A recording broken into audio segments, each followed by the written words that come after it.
अगर किसी को यह लग रहा है कि यूक्रेन की जंग में पुतिन हार मान चुके हैं तो यह बिल्कुल गलत है। कादिरोव ने अब करीब 1 लाख लड़ाकों की फौज यूक्रेन की जंग के लिए तैयार कर ली है। इसके साथ ही कादिरोव ने पुतिन से बात करके अपने फेवरेट जनरल को रूस की आर्मी का सुप्रीम कमांडर बनवा दिया है। पुतिन का यह जनरल ऐसा है जो एनाकोंडा की तरह अपने दुश्मन को जकड़ने की ताकत रखता है। क्या पुतिन के ये नए बदलाव यूक्रेन की जंग का नतीजा भी बदल देंगे? देखिए स्पेशल रिपोर्ट।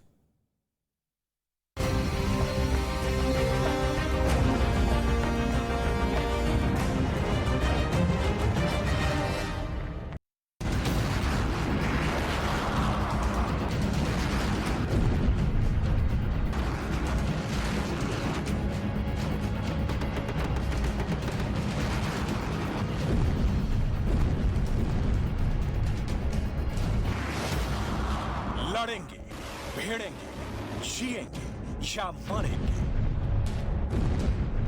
कैसे भी करेंगे लेकिन यूक्रेन की जंग जीतेंगे। पुतिन की जिंदगी का अब यही एक मकसद है, ज़ेलेंस्की की बर्बादी, अपने दुश्मन का खात्मा।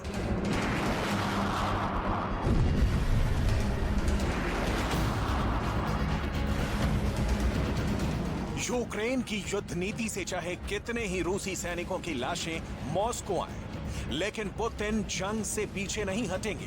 पुतिन अपने दुश्मनों को माफ नहीं करेंगे। इसलिए पुतिन ने रणनीति बदल दी है, लेकिन टारगेट वही है, यूक्रेन की फतह।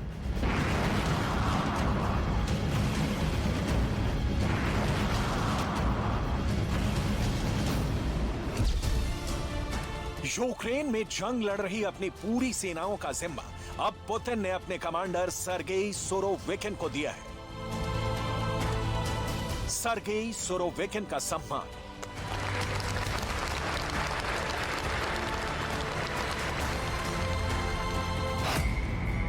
यूक्रेन के अंदर रूस की थल सेना, रूस की वायुसेना, रूस की नौसेना, चेचन्या की फौज, दागिस्तान की फौज, सीरिया की फौजी टुकड़ी, ये सारी सेनाएं अब सिर्फ और सिर्फ पुतिन के इस नए जनरल सर्गेई सुरोविकिन को रिपोर्ट करेंगी।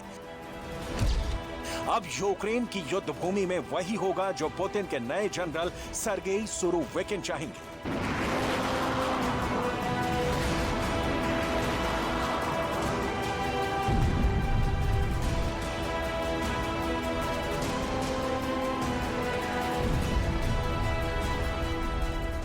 यूक्रेन के अंदर लगातार हो रही हारों पर अब पुतिन तो मातम मना ही रहे हैं। रमजान कादिरोव भी बहुत ज्यादा गुस्से में है।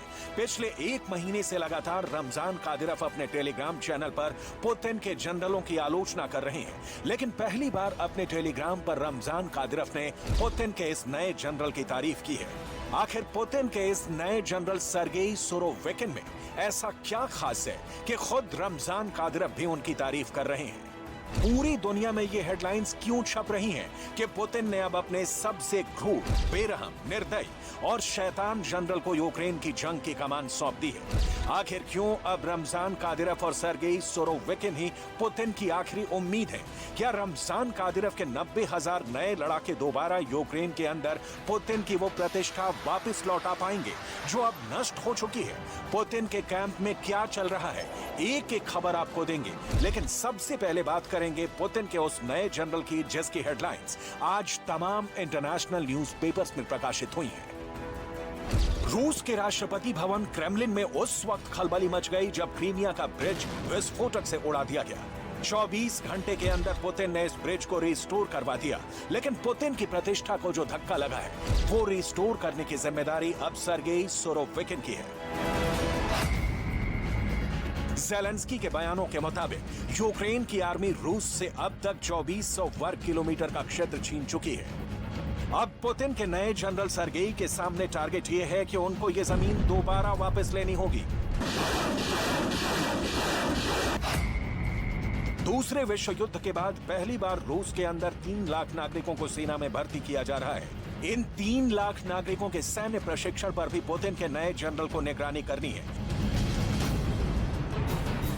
रूस के अंदर पुतिन के दुश्मन अब खुलकर पुतिन की आलोचना कर रहे हैं। दोबारा यूक्रेन में जीत हासिल करके पुतिन के दुश्मनों के मुंह पर ताला लगाने का जिम्मा भी अब जनरल सर्गेई के कंधों पर है।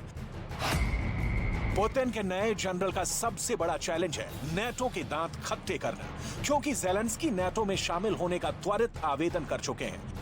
स्विस मिलिट्री रिव्यू के मुताबिक 24 फरवरी को जब यूक्रेन के अंदर रूस की सेना ने अपना स्पेशल ऑपरेशन शुरू किया था, तब रूस की सेना 5 अलग अलग ग्रुप्स में बटी हुई थी। इनको नेतृत्व देने के लिए कोई थिएटर कमांड नहीं थी, लेकिन बाद में रूस ने अपनी रणनीति बदल दी और एक थिएटर कमांड का गठन किया।